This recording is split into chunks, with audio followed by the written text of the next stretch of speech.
Well, good afternoon, everyone. Good to see you. Good to see you, Lito. Actually, see you in person. This afternoon, we're going to be, well, we're reading the chapter that is at Ram's house, chapter 41 in the Gospel. And we'll start Saturday, June 13th, 1885. About 3 o'clock in the afternoon, Sri Ramakrishna was resting in his room after the midday meal. A pundit was sitting on a mat on the floor. Near the north door of the room stood a Brahmin woman who had recently lost her only daughter and was stricken with grief. Kishori, too, was in the room. M arrived and saluted the master. He was accompanied by Dvija and a few other devotees. Sri Ramakrishna was not well. He had been suffering from an inflamed throat. These were the hot days of summer. M was not keeping well either, and of late he had not been able to visit Sri Ramakrishna frequently. Master to M, how are you? It is nice to see you. The bell fruit you sent me was very good. M, I'm slightly better now, sir. Master, it is very hot. Take a little ice now and then. I have not been feeling the heat very much myself. No, I have been feeling the heat very much myself. So I ate a great deal of ice cream. That is why I have this sore throat. The saliva smells very bad. I've said to the Divine Mother, Mother, make me well. I shall not eat ice cream any more. Next I said to her that I wouldn't eat ice either. Since I have given my word to the Mother, I shall certainly not eat these things. But sometimes I become forgetful. Once I said that I wouldn't eat fish on Sundays, but one Sunday I forgot and ate fish. But I cannot consciously go back on my word. The other day I asked a devotee to bring my water jug to the pine grove. As he had to go elsewhere, another man brought the jug, but I couldn't use the water. I was helpless. I waited there until the first man brought water for me. When I renounced everything with an offering of flowers at the lotus feet of the Mother, I said, Here, Mother, take thy holiness. Take thy unholiness. Here, Mother, take thy dharma. Take thy adharma. Here, Mother, take thy sin. Take thy virtue. Here, Mother, take thy good. Take thy evil, and give me only pure bhakti.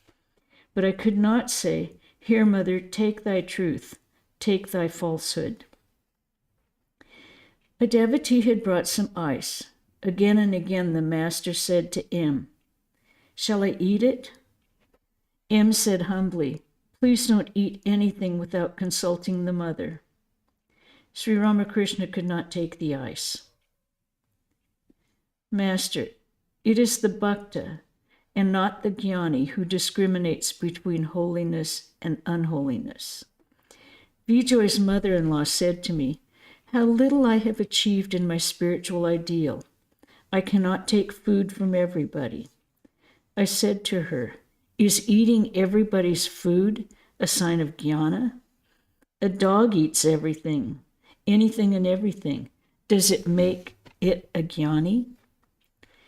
To M, why do I eat a variety of dishes? In order not to become monotonous. Otherwise, I should have to renounce the devotees.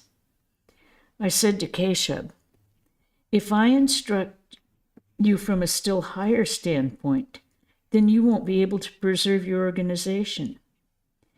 In the state of jnana, organizations and things like that become unreal, like a dream. One time I gave up fish. At first I suffered from it. Afterwards it didn't bother me much. If someone burns up a bird's nest, the bird flies about. It takes shelter in the sky. If a man truly realizes that the body and the world are unreal, then his soul attains samadhi. Formerly, I had the state of mind of a jnani. I couldn't enjoy the company of men. I would hear that a jnani or a bhakta lived at a certain place. Then a few days later, I would learn that he was dead. Everything seemed to me impermanent, so I couldn't enjoy people's company. Later, the mother brought my mind down to a lower plane. So she changed my mind that I could enjoy love of God and his devotees. Next, the master began to talk about divine incarnation. Master to M. Do you know why God incarnates himself as a man? It is because through a human body, one can hear his words. He sports through it. He tastes divine bliss through a human body. But through his other devotees, God manifests only a small part of himself. A devotee is like something you get a little juice from after much sucking, like a flower you get a drop of honey from after much sucking. To M, do you understand this? M, yes, sir, very well.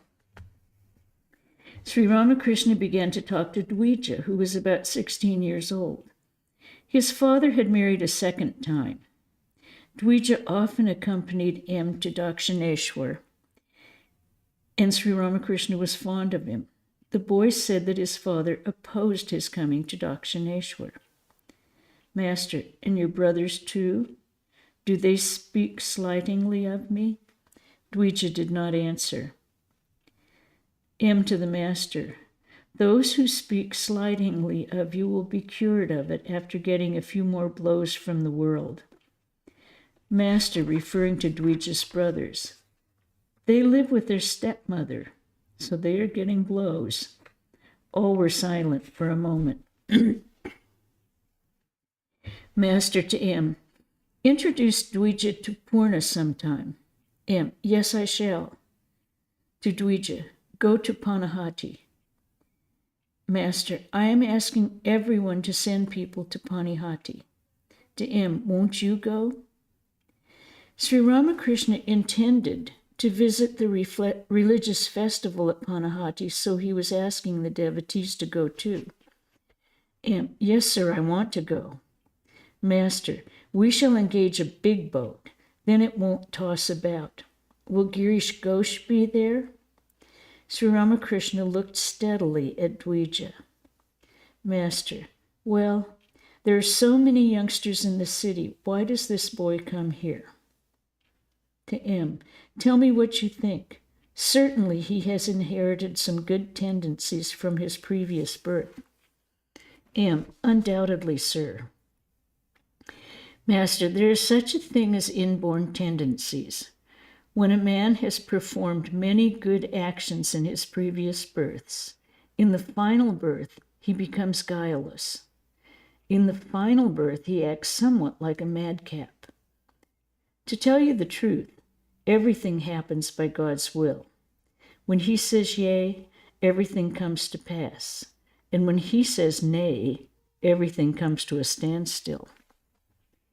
Why is it that one man should not bless another? Perhaps nothing can happen by man's will. Things come to pass or disappear by God's will. The other day I went to Captain's house. I saw some young boys going along the road. They belonged to a different class. I saw one of them about 19 or 20 years old with his hair parted on the side. He was whistling as he walked along. I see some immersed in the thickest Thomas. They played the flute and are proud of it. To Dwija, why should a man of knowledge be afraid of criticism? His understanding is as immovable as the anvil in a blacksmith's shop. Blows from the hammer fall continually on the anvil, but cannot affect it in the least. I saw X's father going along the street. M, he is a very artless man. Master, but he has red eyes. Sri Ramakrishna told the devotees about his visit to Captain's house. Captain had criticized the young men who visited the master. Perhaps Hazra had poisoned his mind. Master, I was talking to Captain. I said, nothing exists except Purusha and Prakriti. Narada said to Rama, O Rama, all the men you see are parts of yourself, and all the women are parts of Sita. Captain was highly pleased. He said, you alone have the right perception. All men are really Rama, being parts of Rama. All women are really Sita, being parts of Sita. Immediately after saying this, he began to criticize the young devotees. He said, they study English books and don't discriminate about their food. It is not good that they should visit you frequently. It may do you harm. Hazra is a real man, a grand fellow. Don't allow those young people to visit you so much. At first I said, what can I do if they come? Then I gave him some mortal blows. His daughter laughed. I said to him, God is far, far away from the worldly minded. But God is very near the man, nay, within a distance of 3 cubits, whose mind is free from worldliness. Speaking of Rakhal, Captain said, he eats with all sorts of people. Perhaps he had heard it from Hazra. Thereupon I said to him, a man may practice intense austerity in japa, but he won't achieve anything if his mind dwells on the world. But blessed is the man who keeps his mind on God even though he eats pork. He will certainly realize God in due time. Hazra, with all his austerity in japa, doesn't allow an opportunity to slip by for earning money as a broker. Yes, said Captain, you are right. I said to him further, a few minutes ago you said that all men were parts of Rama and all women parts of Sita, and now you're talking like this. Captain said, yes, that's true, but you don't love everybody. I said, according to the scriptures, water is God. You see water everywhere. But some water we drink, some we bathe in, and some we use for washing dirty things. Here sit your wife and daughter. I see them as embodiments of the Blessed Mother. Thereupon Captain said, yes, that's truth. He wanted to apologize by touching my feet. After speaking thus, Sri Ramakrishna laughed. Then he began to tell of Captain's many virtues. Master, Captain has many virtues. Every day he attends to his devotions. He himself performs the worship of the family deity. How many mantras he recites while bathing the image. He is a great ritualist. He performs his daily devotions, such as worship, japa, arati, recital of the scriptures, and chanting of hymns. I scolded Captain and said, too much reading has spoiled you. Don't read any more. About my own spiritual state, Captain said, your soul, like a bird, is ready to fly. There are 2 entities, Jivatma, the embodied soul, and Paramatma, the supreme soul. The embodied soul is the bird. The supreme soul is like the Akasha. It is the Chidakasha, the Akasha of consciousness. Captain said, your embodied soul flies into the Akasha of consciousness. Thus you go into Samadhi. Smiling, he criticized the Bengalis. He said, the Bengalis are fools. They have a gem, meaning Sri Ramakrishna, near them, but they cannot recognize it. Captain's father was a great devotee. He was a Shubadar in the English army. Even on the battlefield, he would perform his worship at the proper time. With one hand, he would worship Shiva, and With the other, he would wield his gun and sword. To M. But Captain is engaged in worldly duties day and night. Whenever I go to his house, I see him surrounded by his wife and children. Besides, his men bring him their account books now and then. But at times his mind dwells on God also.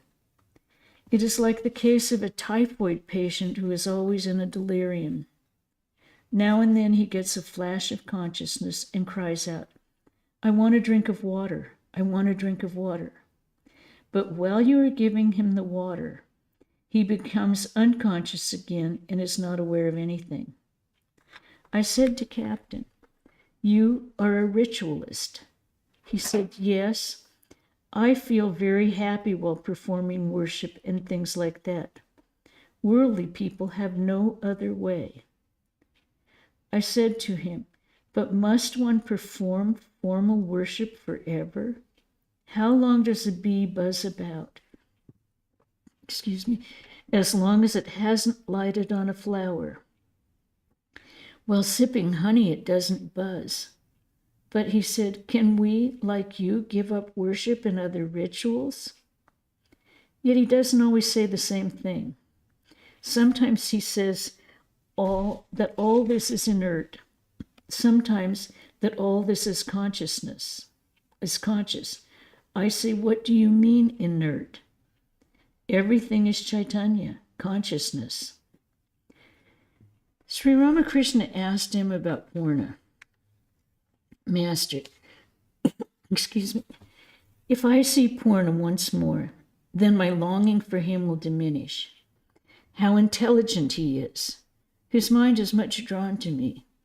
He says, I too feel a strange sensation in my heart for you. To him, they have taken him away from your school. Will that harm you? M. If Vidyasagar tells me that Purna's relatives have taken him away from the school on my account, I have an explanation to give him. Master, what will you say? M. I shall say that one thinks of God in holy company. That is by no means bad. Further, I shall tell him that the textbooks prescribed by the school authorities say that one should love God with all one's soul. The master laughs. Master, at Captain's house I sent for the younger Naren. I said to him, where's your house? I want to see it. Please do come, he said. But he became nervous as we were going there, lest his father should know about it. All laughed. To a visitor, you haven't been here for a long time, about 7 or 8 months. Visitor, about a year, sir. Master, another gentleman used to come with you. Visitor, yes, sir. Nilmani Babu. Master, why doesn't he come anymore? Ask him to come sometime. I want to see him. Who is this boy with you? Visitor, he comes from Assam. Master, where is Assam? In which direction? Dwija spoke to the master about Ashu. Ashu's father was arranging for his marriage, but Ashu had no desire to marry. Master, see, he doesn't want to marry. They are forcing him. Sri Ramakrishna said to a devotee that he should show respect to his elder brother. He said, the elder brother is like one's father. Respect him. A pundit was sitting with the devotees. He came from Upper India. Master, smiling to M. The pundit is a great student of the Bhagavata. M and the other devotees looked at the pundit. Master to the pundit. Well, sir, what is Yogamaya? The pundit gave some sort of explanation. Master, why isn't Radhika called Yogamaya? The pundit also answered this question after a fashion. Master, Radhika is full of unmixed sattva, the embodiment of prema. Yogamaya contains all the 3 gunas, sattva, rajas, and tamas, but Radhika has nothing but pure sattva. To M. Narendra now respects Radhika very much. He says that if anyone wants to know how to love Satchidananda, he can learn it from her. Satchidananda wanted to taste divine bliss for itself. That is why it created Radhika. She was created from the person of Satchidananda Krishna. Satchidananda Krishna is the container, and he himself, in the form of Radhika, is the contained. He manifested himself in that way in order to taste his own bliss. That is to say, in order to experience divine bliss by loving Satchidananda. Therefore, it is written in the Vaishnava books that after her birth, Radhika did not open her eyes. The idea is that she did not wish to see any human being. Yashoda came with Krishna in her arms to see Radhika. Only then did she open her eyes to behold Krishna. In a playful mood, Krishna touched her eyes. To the Assamese boy, haven't you seen this? Small children touch others' eyes with their hands. The Pandit was about to take leave of Sri Ramakrishna. Pandit, I must go home. Master tenderly, have you earned anything? Pandit, the market is very dull. I have earned nothing. A few minutes later, he saluted the master and departed. Master to M. See how great the difference is between worldly people and the youngsters? This Pandit has been worrying about money day and night. He has come to Calcutta to earn money. Otherwise, his people at home will have nothing to eat. So he has to knock on different doors. When will he concentrate his mind on God? But the youngsters are untouched by lust and greed. Hence, they can direct their mind to God whenever they desire. The youngsters do not enjoy worldly people's company. Rakal used to say, I feel nervous at the sight of the worldly minded. When I was first beginning to have spiritual experiences, I used to shut the doors of my room when I saw worldly people coming. As a boy at Kamarpukur, I loved Ram Malik dearly, but afterwards when he came here, I couldn't even touch him.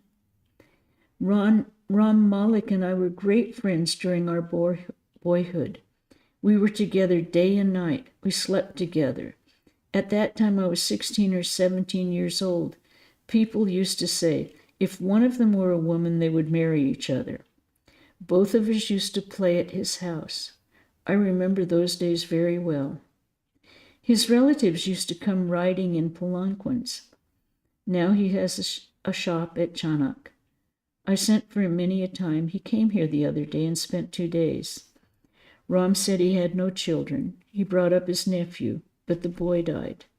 He told me this with a sigh. His eyes were filled with tears. He was grief-stricken for his nephew. He said further that since they had no children of their own, all his wife's affection had turned to the nephew. She was completely overwhelmed with grief. Ram said to her, "You're crazy. What will you gain by grieving? Do you want to go to Benares?" You see, he called his wife crazy. Grief for the boy totally deluded him. I found he had no stuff in him. I couldn't touch him. The Brahmin lady still stood near the north door. She was a widow. Her only daughter had been married to a very aristocratic man, a landlord in Calcutta, with the title of Raja. Whenever the daughter visited her, she was escorted by liveried footmen. Then the mother's heart swelled with pride. Just a few days ago, the daughter had died, and now she was beside herself with sorrow. The Brahmin lady listened to the account of Ram Malik's grief for his nephew. For the last few days, she had been running to the master from her home in Bagh Bazaar like an insane person. She was eager to know whether Sri Ramakrishna could suggest any remedy for her unquenchable grief. Sri Ramakrishna resumed the conversation. Master, a man came here the other day. He sat a few minutes and said, "Let me go and see the moon face of my child." I couldn't control myself and said, "So you prefer your son's moon face to God's moon face? Get out, you fool." To M, the truth is that God alone is real and all else unreal. Men, universe, house, children, all these are like the magic of the magician. The magician strikes his wand and says, "Come delusion, come confusion." Then he says to the audience, "Open the lid of the pot, see the birds fly into the sky." But the magician alone is real and his magic unreal. The unreal exists for a second and then vanishes. Shiva was seated in Kailash. His companion Nandi was near him. Suddenly a terrific noise arose. "Revered sir," said Nandi, "what does that mean?" Shiva said, "Ravana is born. That is its meaning." A few minutes later, another terrific noise was heard. "Now what is that noise?" Nanda asked. Shiva said with a smile, "Now Ravana is dead." Birth and death are like magic. You see the magic for a second, and then it disappears. God alone is real, and all else unreal. Water alone is real. Its bubbles appear and disappear. They disappear into the very water from which they rise. God is like an ocean, and living beings are its bubbles. They are born there, and they die there. Children are like the few small bubbles around a big one. God alone is real. Make an effort to cultivate love for him and find out the means to realize him. What will you gain by grieving? All sat in silence. The Brahmin lady said, "May I go home now?" The master said to her tenderly, "Do you want to go now? It is very hot. Why now? You can go later in a carriage with the devotees."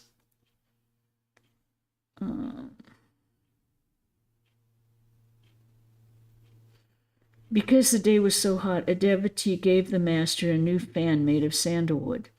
He was very much pleased and said, "Good, good, Om Tat Sat, Kali." First he fanned the pictures of the gods and goddesses, and then he fanned himself. He said to M, "See, feel the breeze." M was highly pleased, and I think we'll stop there because Captain is going to arrive again. Are there any questions or comments? Why was the woman standing outside the room? Because of the men inside, or what? I would think so, Amrita. I think it would be because it was all men gathered in there. Yeah, that's what I'm thinking. Yeah. But, yeah. They kept such strict division in those days. Any other questions or comments?